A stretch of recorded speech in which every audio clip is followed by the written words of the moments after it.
once more to Clever Chats. You already know this is another episode. The podcast where real stories, honest conversation, and clever minds comes together. Where life experiences, listener submissions, or deep dive into everyday topics. We're here to chat, connect, and maybe even change the way you think. Let's get into it. Alors, bonjour tout le monde, bienvenue au Clever Chats. C'est un podcast où des gens intelligents, des gens curieux se rencontrent, où on parle des témoignages et on essaie de changer votre façon de voir les choses. Alors, restez connectés parce qu'on va beaucoup parler. Welkom bij Clever Chat, de podcast waar echt verhalen, echte gesprekken en slimme gasten samenkomen. We delen levensverhalen en praten over alledagelijkse onderwerpen op een Friese manier. Laten we beginnen. So, today, ik wil net het Nederlands gaan. Ja, geen probleem hoor. Geen probleem. Today I have a special guest. This is a special episode and I'm telling you, I'm super excited about this one. This is a person that I've known for quite a while. I've been following her for more than 6, 7 years since she was a student, and I watched through her entire process until she becomes a lawyer. She's a lawyer. She studied law and she graduated in 2021. But I haven't been in the studio. Tresila Wanzo. Wanzo, yes. Wanzo. It's fine. It's not an everyday name. Welcome to Quevita. Thank you for having me. I'm really excited to have you. I'm honored to be here. Thank you so much. It's been a while. Right. We've been talking. Yes. And normally I send you DM. So whenever I see that you achieve something, Right. and I always tell you how proud I am of you. Yes. Because you already know we're in Europe and having role models are not that. We don't have a lot in the Yes. Black community, just say. Exactly. And seeing a person like you going through life and literally see you grow from a student to a lawyer, Right. and you practice civil law, criminal law, and you help people with almost everything. Yes, So- it's been a journey. Thank you Yeah. for always being so supportive to me. You're definitely welcome. Yes. It's really gets to the point where I even how shall I say it? I even recommended you to my sister-in-law. Oh, is it? She was studying law as well Oh, yeah. in Ghent, University van Ghent. Yes. And so she was telling me that she has a difficulty with having people that she can look up to, especially in law. Right. And you are the only one that I knew Right. back then. You're the only one that I knew, so I had to tell her to follow you through Instagram or YouTube, Oh, that is and so she sweet. did. Oh, that is She did. sweet. You won't know that she was my. Right. my She sister-in-law? didn't tell me. No, she did, and she showed me the DM that you guys sent each other, and you were amazingly supportive. Oh, thank And you. just doing that without knowing that I was the one that recommended them shows what Right. type of a good person you are. Right. I can relate to that struggle because obviously when I went to school or when I started uni, I remember there were maybe like 4 Black people in a big place filled with like 200 students. Yeah. And that was like the first months. After that, there were less and less and less. And I didn't really have like a role model to look up to or someone that I could call and go to or from our ethnicity or anything.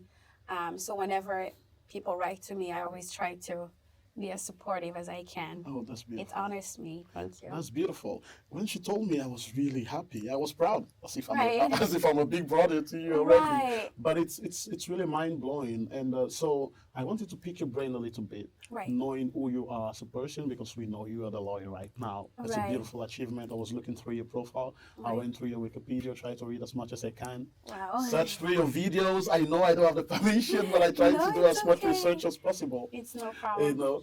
But it was a beautiful experience, and I Right. wanted to know who you are as a person.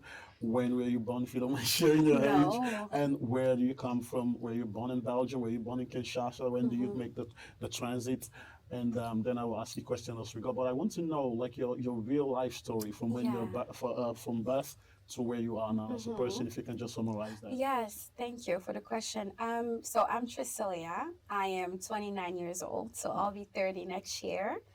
I was born in Kinshasa, DRC, and I came to Belgium when I was 12 years old. Okay. Yeah, because my father was already here. He studied here, so he got his nationality, and then we followed up. So I was quite young. I've always lived in the Flemish side of Belgium. So that was the thing that pushed me, obviously, to speak Dutch and to learn Dutch. At the time, I didn't like it. I didn't like going to school because we spoke French and everybody was speaking Flemish and we just couldn't understand. And that was really hard. But, you know, we really did our best. We really tried to get along as much as we could. And we finished, you know, with great results. And I've always studied in the Flemish region as well. And then I went to uni in Leuven first. I didn't quite like it there, but I wasn't prepared. To be honest, I was not really prepared. Okay. And then I went to Brussels. So that's where I did the 3 years. And then I had my bachelor of laws. And then I did 2 years of civil and procedure law. And then I graduated in 21. So now, it's still a Bachelor of Law or a Master's in... A master. So you do 3 years of bachelor first, Yeah. and then when you have your bachelor degree, you can do 2 years of masters. And only when you finish the masters, you can actually think of becoming a lawyer or anything.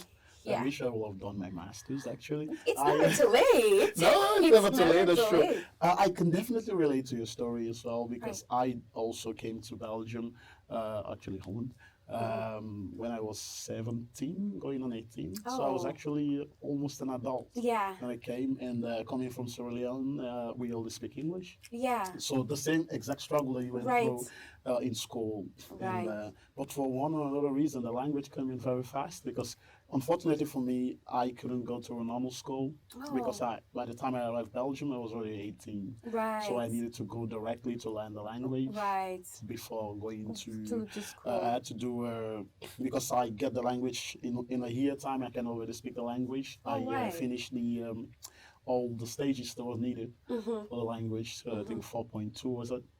And since I did not go to a secondary school, I was told to do a toelatingsproef. Oh, yeah. So I don't know how to Right, how to admission translate exam. something Yeah, like that right. to make sure they get to the level of your Of your course. Netherlands to know Yeah. if it's on par with what to expect in whole school. Right. And I definitely went through. That was how my journey started. And I have my bachelor's in orthopedagogy. Oh, wow. But we're here now. So it's a Yeah. beautiful story. I haven't seen you come in here and then dominating the field and trying to achieve what you achieve. Right. It's a beautiful thing. Thank you. It's a beautiful thing. But it's not only about your studies. Right. No, I'm going to come back to that because I know you help a lot of people. I follow your TikTok That's religiously. I Right. see how many people come in, how many people always ask the questions, and you try to help as much as you can. Yes. So I'm going to pause on that On for a that. bit. Okay. I'm going to come back. I'm going to ask you now, how about your personal life? My personal I life. was Okay. scrolling through your YouTube, and I see, honestly, one of the most beautiful videos, Right. and that was your wedding video. My wedding video. Yeah. It's amazing. Thank you. So tell us a little bit about your relationship, how you guys met, and Oh, God. if you want to bless it with all that, because I know there's a beautiful story behind that. Oh my God. Well, I got married last year, October. Yeah. And I met my husband 1 year prior to that. 1 year and a few months prior to that, I think. I mean, it's love at first sight. Yeah, so already. we didn't have a long courtship, I would say. Okay. We met 1 year and a few months prior to that. It wasn't really a romantic story. So whenever anyone asks me about how did you guys meet, I don't like telling it, but I'm gonna tell it. But I don't like telling it. It all started when I posted a video on TikTok. Okay. I had spoken on an ongoing issue. I think it was about like a pastor did something in the Congolese community, like he scammed people, and it was a pastor that a lot of people were following. Yeah. And so everybody was so shocked, and everyone was making videos about it and like having legal assumptions and saying things that were not true. Yeah. And I did try to not go into it because every time I did it, I got attacked a lot of times. Like people were just not getting where I was coming from. So this time I was like, okay, I'm going to make a video explaining what was actually going on and what was happening with this pastor, and the fact that he was in jail didn't mean he was condemned and stuff like that. Yeah. So I made a video like that, and it got viral, like everywhere. All the big Congolese pages were posting the Wow. video. Everybody was reacting. People were attacking me because Congolese people are very religious people. So when you talk down, oh, not, I wasn't even talking down. Just point out the truth. Yes, I was saying they don't just put anybody in jail just like that. Like, there were proofs, there were things that he had to be held accountable for. Yeah. And I said, let's wait. Let's not like go and say, oh, he's innocent, or go and say, oh, he's guilty. But just know that they don't just put people in jail like that. Like, that's True. not how it works. Definitely. Right. So this Congolese page that was followed by a lot of people picked it up, posted it on Facebook. And my Facebook literally froze because I got more than 1,000 requests that day because Whoa. someone had tagged me in that video. And Facebook sends me a notification. It's like, you need to start deleting requests because your account is about to freeze, or we think that you are some kind of fraud and stuff like that. Wow. So I start deleting requests, and God is seeing me. The second I came to his name, me and him had no friends in common or anything. So that's what I was basing on. When I saw that we didn't have at least 10 friends in common, I would remove. Yeah. I wanted to remove the request, and accidentally I accepted it. So that was like, I didn't understand what happened there. And then the second I accepted it, I saw a message pop up, and I saw that he had messaged me before, but I didn't see because I was getting a lot of messages because of that video. And so I was like, oh God, no, what's happening? I was supposed to not accept this request. So like, what's happening? So I see his message, and obviously I'm annoyed because I'm like, I didn't mean to accept you. And he was just like, hey, how are you? And I was just like paying him dust. I didn't want to know anything. You know, he kept insisting. And that's basically how we started talking. You know, he was applying the right amount of pressure, not too much, not too little. He seemed serious. He was saying all the good things. He was saying all the good things, you know, and that's why I was like, okay, I'm just going to speak, you know, answer back, who knows. And then we met up like a few days after that, and it was just, yeah, it just clicked. It was really, really nice. It's beautiful. Yeah, so that's how we met. It's not like a super romantic story, but that's... No, what is more romantic than fighting for the people and you end up meeting a person that you are not supposed to accept? Yes, I was so annoyed that day. Even him, when he speaks about it, he's like, the first time you didn't want to speak to me at all, like you were acting all, you know, high Bougie, class, yeah. all bougie. And I was just like, I was just annoyed because I didn't mean to accept that request. But yeah, that's how we went. And yeah, we got married 6 months ago. Wow. So yeah, thank Have you. you always been so sure about your decision that you made? Because you definitely made the right decision. You end up being a lawyer right now. Right. At the age of 29. Right. I've not always been sure about the decisions I made, even about being a lawyer. I doubted a lot. Everybody was telling me, even my father was telling me, you are meant to be a lawyer, because I argue a lot. And not only do I argue, I like to be right. So I will, different perspectives. Yes. Yeah. It's not just the fact of arguing. There's some people, they would argue, but then they don't care about whatever outcomes comes after. Yeah. I do care about the outcome. Definitely. Even before the court, even if I know my client is not like in his right, I will argue until the judge feels like, okay, I have to give her something. That's how far I go. Even with arguing, that's like how I went. But yeah, some decisions were not well, some were good. And then, you know, it made me to who am I today. So whatever decisions I made in life, good or bad, obviously it served for something. And here we are. That is, So that is such a loyal way of answering. Right? You say, you can't even say, even if my client is guilty, you said, it's not on the right side. yeah, I can't speak down on my client. But that is beautiful. Right, because in his mind, he's right somehow. Yeah. Everyone have, like, even when they do bad stuff, in their mind there is something that to them felt like that was the best thing to do. So that's how I have to try to translate it in court. Like, I do understand what you're saying, judge, but let me take you to how my client is Another seeing perspective. it. Right. Yeah. And the judge has to listen to both sides. Definitely. He can't just be like, okay, I'm going to take this one and that's it. He has to listen to both sides. And that's why sometimes we have decisions that people don't agree with. But obviously, you know, it is what it is. That brings me to my next question, actually. Yes. Since you already take us to call, Right. I always have questions. I know perspective matters, Right. but when it comes to going to court and trying to fight for what we think is right, Right. especially in our community for people that come from other countries and Right. that are living in Belgium, Right. we are really hesitant to go to Yes. court. I can still remember that I had a booty. I had a fine, sorry. I had a fine for driving my car or whatever. I had a fine. But I was kind of sure that I didn't run past a red light or something. Right. I can't remember. Right. But, whenever they send a letter, they write it there. Or should they will twist it? Mm-hmm. Then you can do this and this and this. Yeah.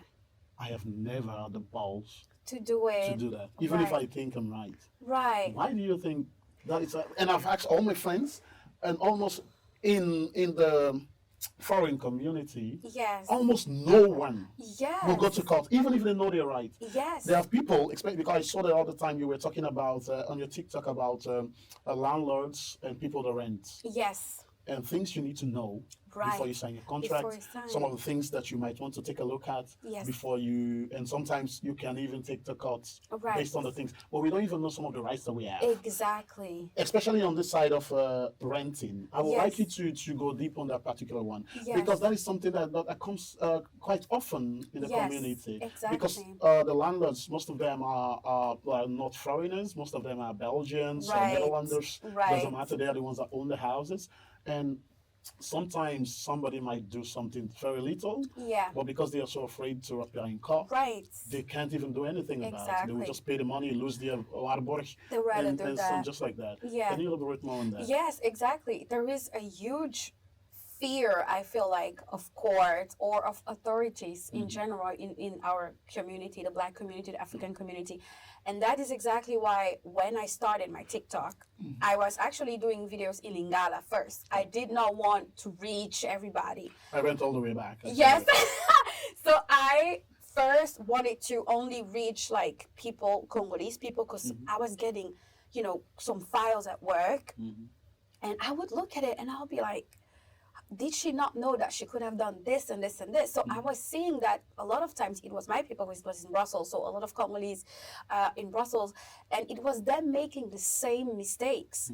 And I will tell them, but why don't you write an official letter or why don't you go to court? And the answer I get a lot of time is that they fear, as you say, that they might lose the house. And we're not gonna lie, if you're going house hunting, you are a Black person, you better have like at least, I don't know how much in your bank account. If you want that landlord, at least a contract with Yes. a tangible type Yes. of money that you can prove. yes, if you want the landlord to pick you over someone from this Hundreds. country, exactly. We already know that like the house market has skyrocketed. The prices are Definitely. out of hand. Yeah.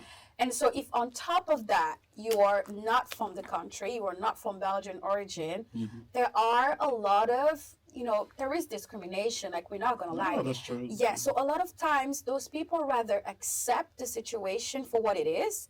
They rather let the landlord, quote unquote, abuse his rights than take it to court. They think that they might lose. They think that if they go to court, the landlord can, stop the contract and then they will be on the street and then to have to do all the house hunting again. But even with the other stuff, people just feel like, and that's really what's really weird to me. I feel like normally the African community, they like conflicts or they like to confront. Yeah, not maybe no They're conflicts, but confrontational. yes. Yeah. But when it's about court or authorities, they don't have it. Like, I don't know why. Like, Do you think that has something to do with how we grew up? Because I know our parents are really rigid when we grew up. Yes. I don't know if you have the same Yes, childhood as mine, yes, but yes. it looked like our mom and dad, they went to the same school. right. Because the way we were brought up is almost the same, regardless Exactly. if you come from Rwanda, Burundi, or Congolese or Exactly. whatever. Do you think that play a role think it on plays how a big assertive role. we can be Yeah. as an adult when we're adults? Yes, yes. We also brought up and they tell us to be careful, to not speak back, so I feel indeed that when people get older, that same mindset stays and they just rather not confront the authorities, because sometimes the person is right. I've had, files before the police court where my client was so adamant that indeed he did not cross the red light.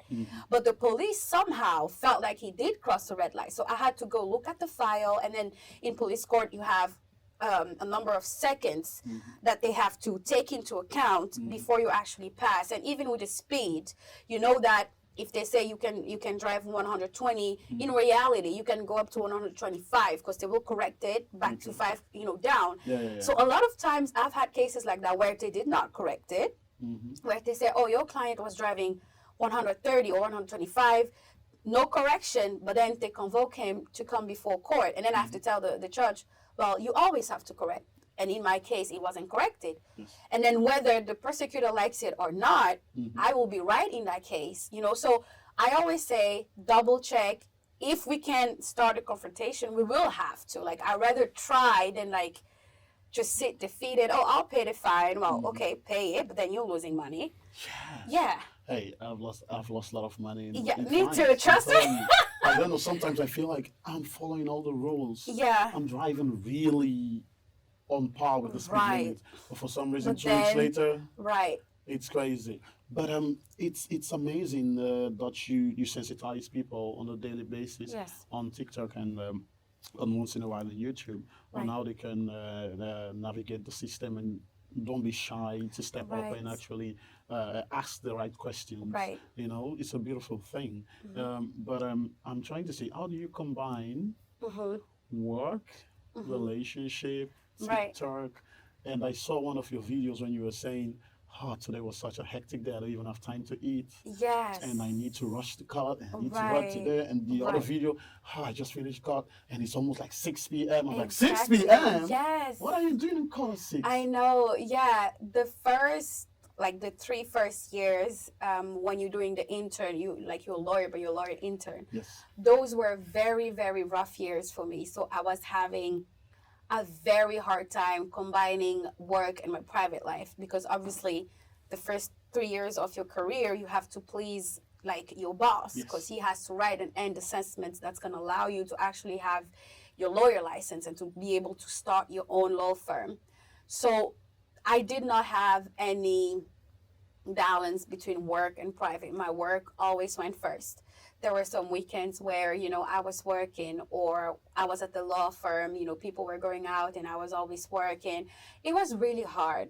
But in my last year, I feel like I got more bold and more confident, and even, stand up to my boss and be like, listen, I can't be, I won't be, I can't be doing all this, because I was really depressed. I was really sad. Oh, wow. Yeah, I wasn't happy anymore. And that's when I finished the internship, I didn't want to stay there anymore either, because when I started, I gave so much.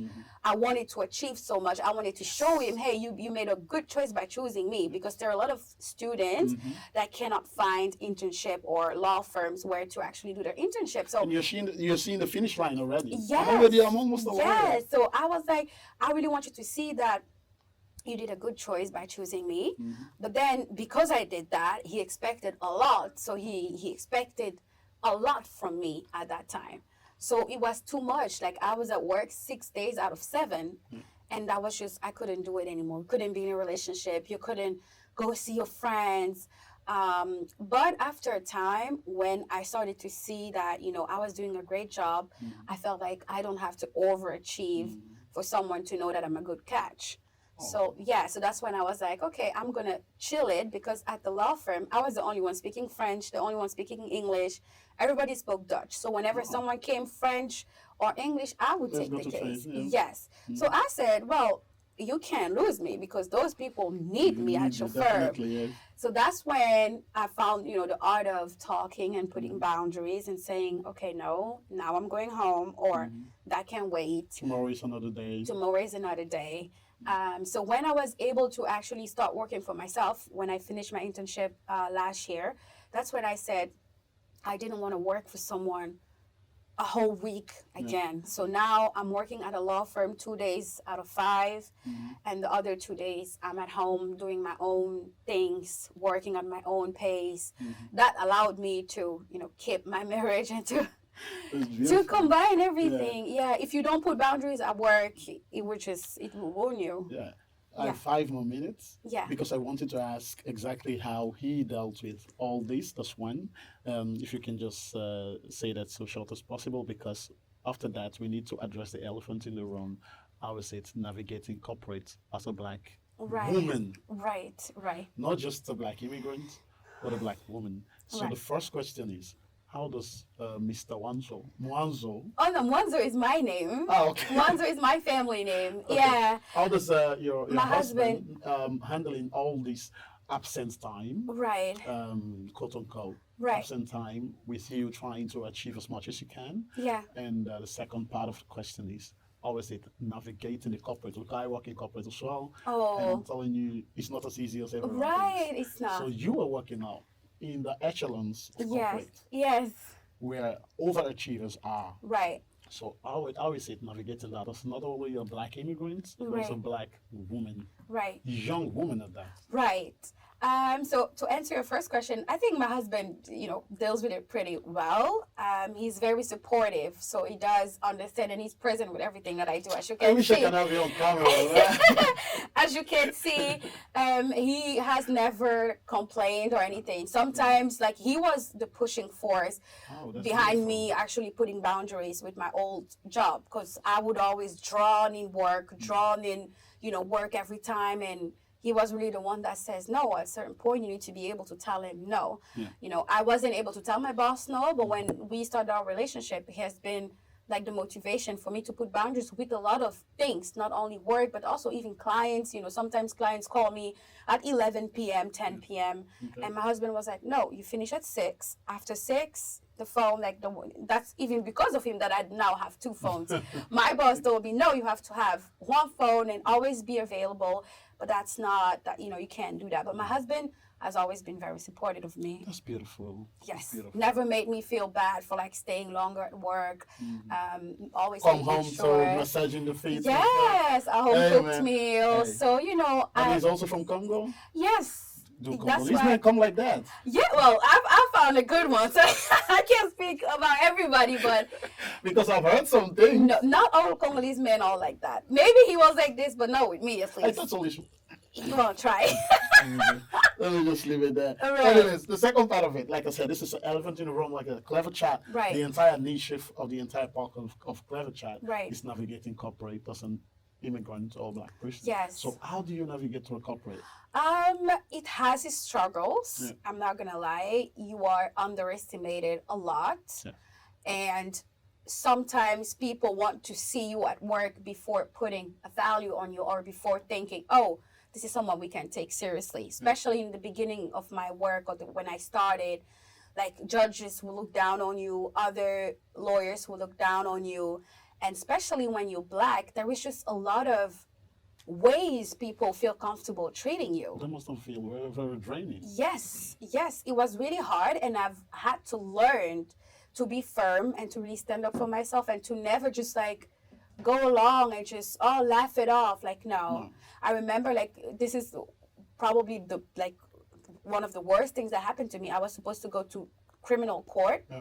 And I was supposed to plead at 2 p.m. So I just went to get the agenda to see what time I had to actually take the words. And there was another case that just finished, and I go in, but I did not have, my lawyer card or anything. I put it in my bag. And I'm getting in, and this lady that works for the judge that's supposed to write everything, the clerk, she's like, oh, for the people that are about to be trialed, you're supposed to stand there. So she sees me entering. The first thing that she tells me, she's not saying hi, she's not saying how can I help you. Yes, she says, you're supposed to be trialed, that's where you're supposed to sit. So the judge looks at her and he doesn't say anything. And so I tell her, what makes you feel like I'm supposed to be trialed? Well, I don't know. I said, really? I said, I'm supposed to plead in 2 hours. Oh, I'm so sorry, mister. I'm so sorry. I said, no, I will address it. And the judge said, you can write a complaint. I said, no. I said, let this be the last time this ever happens Very to me. assertive about it. Yes, you have to be. You have have to, to be. definitely. Because if not, people get a lot of confidence and they get comfortable making And that's those the kind worst of thing that you yes, yeah. you don't want people comfortable making jokes or not taking you seriously, especially because I'm short. You will never see me in court without you my don't say that. heels. Yes, I'm only how much is it? I'm 4'11". 4'11". So I'm always in my heels in court. I'm always with my hair up, and I always speak loudly so that they know I'm not some kind You're of. letting your presence felt. Yes, you Yeah. have to, especially being black and everything. Yes. Okay. So yeah, it's a Oh. struggle, but I love it. So That's beautiful. I really wish I would love to talk to you more. I would love to we too. Definitely on other next time. I think I will try to. I would love to get you to get longer time so we can discuss more. Yes. Because I feel like I've only got half of what I needed to say. Right. You know, and it's when the time fly by so It fast. flew by, yeah. Forget about the time. I Okay. have this one question that I wanted to ask. All You know, right. I write this down because I think that you are the perfect person to ask this. Oh, is it? If your life was a book, Oh God. what will this chapter be called? Where you're right now? Oh Lord, the chapter now. Yes. Oh God, you should have told me that one earlier. I could have No, prepared. this needs to come directly on how you feel because you cannot be prepared for this. Oh one. my goodness. Well, I have to evaluate the chapter I'm in. I'm happy, I'm good, I have everything I've worked for. Oh God. Because I'm thinking in French. So now You let can me definitely say it in French. how do you call it when you were enjoying the fruit of your labor? Oh, that's beautiful. That's where I'm at. Oh, that's I've beautiful. suffered after the 3 years of internship. Yes. I've put boundaries. I'm Mhm. respected. I'm married. I'm where I want to be. You know, I'm collecting the Enjoying. fruits, enjoying. Enjoying in a yacht in Dubai. Yes, that's exactly what it is. There is no struggle that I feel like, oh my God, I'm struggling with this. Oh, that's beautiful. I'm really comfortable and I'm really enjoying I life. think you're in your happy place. Yes, I And that is am. how we are going to round it up. Tracy is in her happy place. Yes. And we want to thank her so much for coming in today. I think this is a brilliant episode. I can't wait for you guys to see this. Tracy, I would definitely love to have you again. I would And love I to be hope here that we again. can kick it again some other time. Surely, Thank thanks you for so much having for me. joining us. This is a Clever Chat. And stay tuned for more episodes from the Clever Chats. Bye-bye. Bye.